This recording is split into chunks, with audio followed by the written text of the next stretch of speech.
irú àáfàá wo wá ni Abdulganiyu yìí? Ọmọ tó ń kọ́ ní kéwú ló fẹ́ fipá bá lò pọ̀ nílọrin. Ilé-ẹjọ́ májísírèètì kan tó fìlú Ìlọrin ṣe ibùjókòó ti pàṣẹ pé kí wọ́n fi ọkùnrin ẹni ọdún 21 kan tórúkọ rẹ̀ ń jẹ́ Adamu Abdulganiyu sẹ́wọ̀n títí di ọjọ́ 28 oṣù kọkànlá yìí tí ìgbẹ́jọ́ rẹ̀ yóò máa tẹ̀síwájú. Ẹ̀sùn tí wọ́n fi kàn án ni pé ó fẹ́ fipá bá ọmọ kékeré ọmọ ọdún 3 tó ń kọ́ ní kéwú lò pọ̀ lágboolé Ajíjọlá Ànábì lágbègbè Ìtakúdimá nílùú Ìlọrin tí í ṣe olú ìlú ìpínlẹ̀ Kwara. Aláròyé gbọ́ pé ìyá ọmọdébìnrin yìí ìyẹn Mariam Sakariyau ló mú ẹ̀sùn lọ sí àgọ́ ọlọ́pàá tó wà lágbègbè ọjà Aba nílùú Ìlọrin pé Adamu Abdulganiyu tó ń kọ́ ọmọ òun ní kéwú fọgbọ́n tàn wọnú yàrá rẹ̀, ó bọ́ pátá nídìí ọmọ òun kalẹ̀ ó sì sùn lé lórí.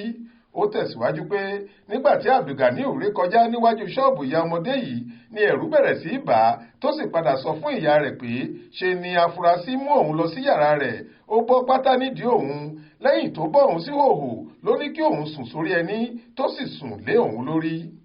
Bó tilẹ̀ jẹ́ pé àyẹ̀wò tí wọ́n ṣe fún ọ̀dọ́mọdébìnrin yìí nílé ìwòsàn fi hàn pé ara rẹ̀ ṣì wà lódidi, ṣùgbọ́n adájọ́ tún taari àáfàá yìí sọ́gbà ẹ̀wọ̀n.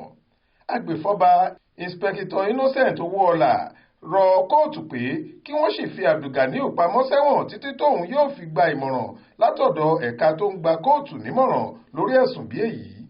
Atótónu tí afurasí tó ń jẹ́jọ́ náà sì ṣe láti tako ẹ̀bẹ̀ yìí kò ta létí adájọ́ rárá. Adájọ́ Ibrahim Dasuki tó gbọ́ ẹ̀sùn náà pàṣẹ pé kí wọ́n lọ fi pamọ́ sẹ́wọ̀n títí dìgbà tí ìmọ̀ràn yóò fi dé. Ibẹ̀ ni yóò wà títí di ọjọ́ 18 oṣù kejìlá ọdún 2023 yìí. Ibrahim Alágúnmu ló ṣàkójọ ìròyìn yìí fún iléeṣẹ́ tẹlifíṣàn Aláròyé online. Faith Adébọ́lá ló kà á sétí ìgbọ́ yín.